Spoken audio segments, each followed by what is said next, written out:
আসসালামু আলাইকুম। সমস্ত শ্রোতা অর্থাৎ যারা এই ভিডিও দেখছেন ও শুনছেন তাদের বলছি, আমরা এসেছি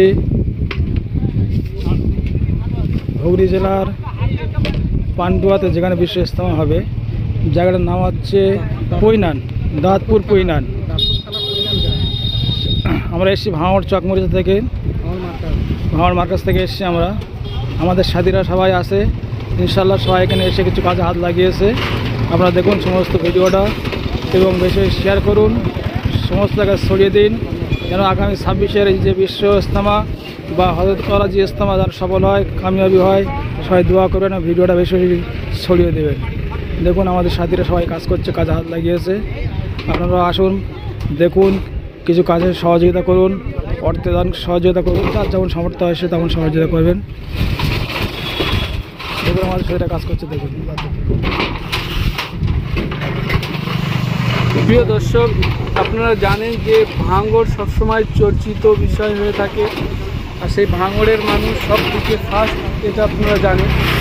তো সেই ভাঙড় থেকে ভাঙড় চকমরিচা গ্রামের মানুষ, তারা যে 2026 পয়লা 2, 3, 4, 5 জানুয়ারি যে বিশ্ব ইজতেমা হতে চলেছে, প্রায় দীর্ঘ 32 বছর পর বাংলার জমিনে হুগলি পৈনান দাঁতপুর হতে চলেছে। তো সেখানে তারা টিম নিয়ে তারা খিদমত করতে হাজির হয়ে গেছে ইতিমধ্যে। শুধু দক্ষিণ 24 পরগনা ভাঙড় চকমরিচা থেকে তারা এখানে উপস্থিত হয়েছে। তো যারা এখানে গিয়েছে তারা ভিডিও করে আমার কাছে পাঠিয়েছেন, এবং আপনারা আগে শুনেছেন যে ভাই ভিডিও করছিলেন, তিনি বলছিলেন যে তারা খিদমত করছে, এই সমস্ত টিমগুলো সারাতে হচ্ছে, আমাদের সাথীরা কাজের সহযোগিতা করছে। আপনারা আসুন এবং এখানে এসে কাজের সহযোগিতা করুন। যারা আসতে চান বা আসার জায়গার নাম হচ্ছে করতে চান, আপনারা প্রত্যেকে আসুন। সত্যি এখন অনেক হুগলি প্রায় দাঁতপুর থানা, জায়গার নাম হচ্ছে পৈনান, জায়গার নাম হচ্ছে পৈনান, যেখানে 2026 সালে বিশ্ব ইজতেমা হবে। 4-5 আমরা অন্তত সেখানে আছি, ডিসেম্বর, আমাদের সাথে সবাই কাজে হাত লাগিয়েছে। তো 2 মাস আপনারা বাকি। আসুন, কাজের সহযোগিতা করুন।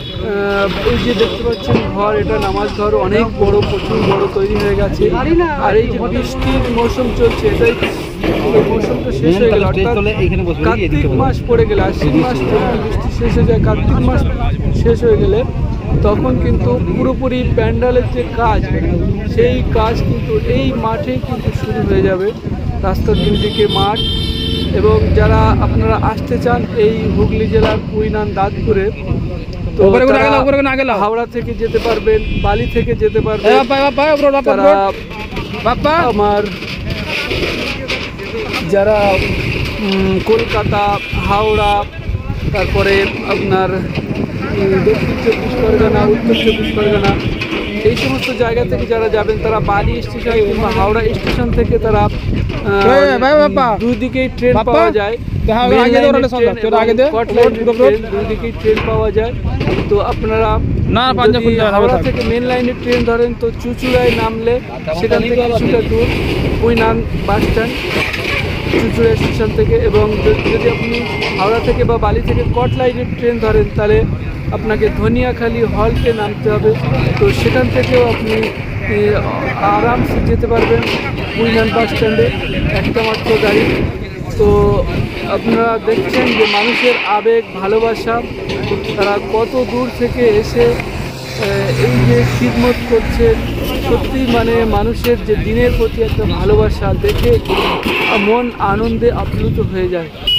তো যাই হোক প্রিয় দর্শক, আপনারা ভিডিওটা বেশি বেশি শেয়ার করবেন, যাতে সমস্ত মানুষের কাছে এই যে একটা দিনী মজলিস বা দিনী একটা ইজতেমা সারা বিশ্বের মানুষের কাছে এর বার্তা পৌঁছাবে, এবং সারা পশ্চিমবাংলা এবং সমস্ত বিশ্বের মানুষ এখানে আসবে বিশ্ব ইজতেমা। তো সেই বিশ্বের মানুষ আসবে, বাংলার মানুষকে সত্যি একটা আবেগের ব্যাপার আছে যে আজকে দীর্ঘ 32 বছর পরে বাংলা এরকম সুযোগ পেয়েছে। তার জন্য মানুষ এত আগে থেকে যাচ্ছে সেখানে, না জানি আর কবে সুযোগ পাবে তার কোনো ঠিক ঠিকানা নাই। তো সেই জন্য মানুষ যাচ্ছে। তো আপনারা যারা দেখছেন, আপনাদের শুধু দায়িত্ব একটাই যে আপনারা ভিডিওটা বেশি বেশি শেয়ার করে দেন, যাতে করে সমস্ত মানুষের কাছে খবর পৌঁছে যায় যেন সবাই এই মজলিসে আসতে পারে। সকলে ভালো থাকুন, সুস্থ থাকুন। খোদা হাফেজ।